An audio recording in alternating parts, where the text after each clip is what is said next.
How long Shaking Stevens? How long have I been going? Yeah. Let me think now. I started when I was 15, basically. You know, I used to sing in the schools, came out of school in the several clubs? bands, in the clubs, Yeah. well, Wales clubs, and then we went on to universities, and from there, basically, made a couple of records. In fact, 6 records with Shakin' Stevens and the Sunsets. And then signed my first deal with CBS in Soho Square, but not there now, obviously. And that was in '79, I think it was. And so here's a question, Shaky. As everybody in the 70s there was glam rock, there was rock and roll, there was soul music and Motown and everything else. Why did you decide to sort of do the kind of Elvis type of rock and roll? Well, first of all, I was offered that part basically, but growing up in the family I was from a family of 13, we had records, we had the eldest brother, wind-up gramophone, and we had records from 30s, 40s, 50s, and I guess 60s. But the Elvis thing basically, I did about 69, gave up my day job, I guess. What was your day job? My day job was all kinds of jobs. I was a upholsterer, I was a bit of a milkman, worked on the buildings, did all that stuff. And as I say, I really wanted to sing, and we started a band and turned professionals, Shakin' Stevens Sunsets, and we ran it for about up to about 75, something like that. And basically, there was the Elvis musical in the West End, and they had the first one, the young one, and they had the latter one, which PJ Pro, they wanted the middle one. So they were looking, and the band in their fumble said, go down and check this guy out. And Jack Good came down to the Greyhound, and he liked what he saw and heard, and he said, as far as I can say, you've got the job. But I did the audition, and that was it. But it ran for 19 months. It was a kind of a lift in my career, because that actually gave me my first contract with CBS, which was just round the corner, and it was great. I mean, people that came there to see the show, it ran for 19 months, the show, and I loved every minute of it. And there are people like Susan George there, Carl Perkins, and many, I think somebody was saying that David Bowie turned up, loads of people. Yeah. Okay, which brings you round to your 12th album, which is called Echoes of Our Times. Now, this album is interesting. Tell me what it's all about. Well, Echoes of My Times, basically, it's very personal to me, and we started long before the album, actually, and started researching the family, because I didn't know nothing about the family at all.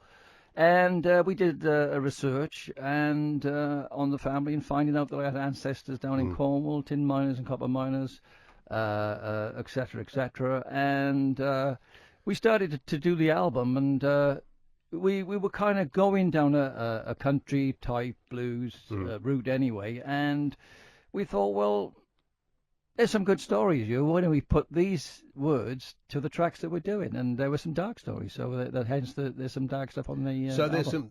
these are stories, these songs on your new album, Echoes of Our Time, are about your family, and you found that a lot of your family, you're from South Wales, my mother was from Rumney in the valleys, and of course Cornwall's just across the Bristol Channel, really, isn't it? Yeah. They must have popped up.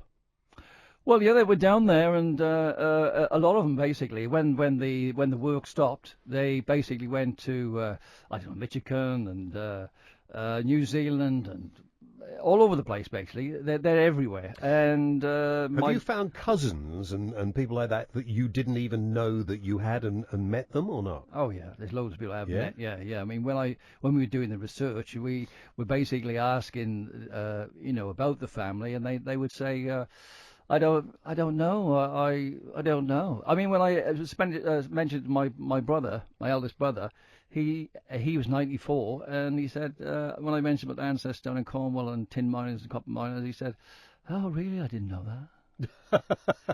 In those days they didn't speak. It was like it was all. Well, especially growing up. It's a fascinating thing. I don't think any of us do now. Nobody talks to their parents about their family, and their parents forget their grandparents, and we all forget, and then it all gets lost in the midst of time. And you don't have to go back very far before you find out. I mean, I found out recently I'm living a mile and a half away from where my great-great-great-grandfather used to have a pub. And I had no idea. Yeah. Well, I went when I went from the juniors to the senior school. I used to go down. I'm in Ely now in Cardiff, and I used to go down this road, and I didn't realise that my father's brothers and sisters that lived down that road, and I used to go there in the morning, come home, and stuff like that. But there was a feud in the family, so maybe that was it, really.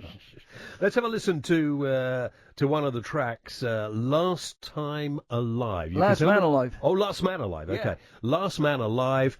You can tell me about this after we hear a bit from it. Okay.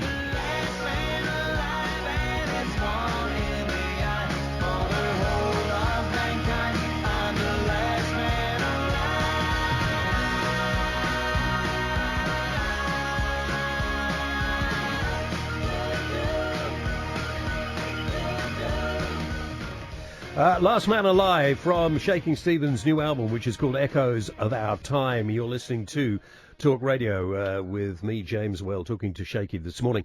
That's pretty rocky, isn't it? Yeah, it is, yeah. Basically, Last Man Alive is man destroying the planet, and the planet is hitting us back. Hence floods, fires, pollution and forests, global warming. And it's all about money, isn't it, really? Yeah. You didn't tell me you're becoming a political beast, Shaky, in your later years. Maybe you'll be standing for Parliament a little later on. You're going to go on a 34-date tour. Yes. It says here in my notes. Well, if it's there, it must be correct. Well, listen, it also said that the track was Last Time Alive, so you can't trust anything that there are in these notes. So I'm really looking forward to it. The London date I'm doing is Shepherd's Bush, and they got a nice big band, with brass and slide guitars and everything. Well, listen, I'm really looking forward to it. We've got listeners all over the country, so hopefully you're going to Wales and you're going to Scotland and Ireland, all over the place. 34 dates in the UK, and then we'll be looking at possibly a European date at the end or the beginning, whatever. And what about, I asked Francis Rossi this, he said, well, I've got my bus pass now and my rail card and everything. I don't know whether you have, but... I probably have. I have. Yes, of course, yes. Are you going to go on and on until you drop? Well, I think that's what we should all do. I've been doing this since I was 15, basically, and I join the club. I like what I'm doing. I mean, I like the singing, the performing, and the creative side of it and all that. But the political side, that side, it can be a bit of a bore, Yeah, you're not going to do politics for a while. No. Although this is quite politically motivated in a way, because you're asking questions in the songs in this new album. Well, I think basically what I'm saying is you need a bit of luck in the music business, and I mean it was quite difficult, really, to get a deal with this record. Was it? It was indeed, yeah, because my image was very, very, very strong, and they say, and when it was first put out to the press, it was like, I don't want to tell them who the artist is, so when they just listen to the record, the album, and then come back and tell me what you think of the album. They said, we love it, it's great, and who is it? And they said, God, is it really?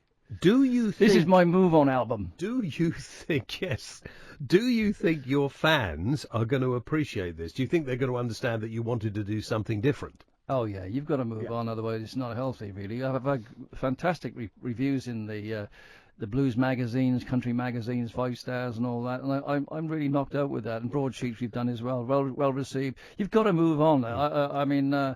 I should have moved on sooner, really, but it's getting those chances. What about going to America? It's a very American album. It is an American album, yeah. I mean, blues and there's country and all types of stuff in that. I've actually performed in America, on radio and stuff like that. But I think America for me is a little bit too late. But I haven't said that. They never say never, Shaky. Never say die. Never say die. That's Welsh, that. Yeah. But having said that, it's getting well received in America. Now you've mentioned that. Yeah, a lot of people at our radio stations actually play in the album, so that's great. Now the question, and I've asked you this before many times, but the question everybody wants to ask Shakin' Stevens is, what's behind the green door? Yeah, well, I know what's behind the green door, but I've heard some other stories that clubs in London and things like that, the gay clubs and stuff like that, and the mind boggles. Listen, you could be at GAY before you know where you are. I mean, don't knock it. Well, don't knock it till you've tried it. Oh, this old house we're on now, isn't it? Shaky, thank you for coming in. The 12th album is out. It's called Echoes of Our Times. And Shaky is on a 34-date tour. So go and check him out. Shakin' Stevens like you've never heard him before. Thank you, Shaky. Listen to this. Thank you, James. Always a pleasure.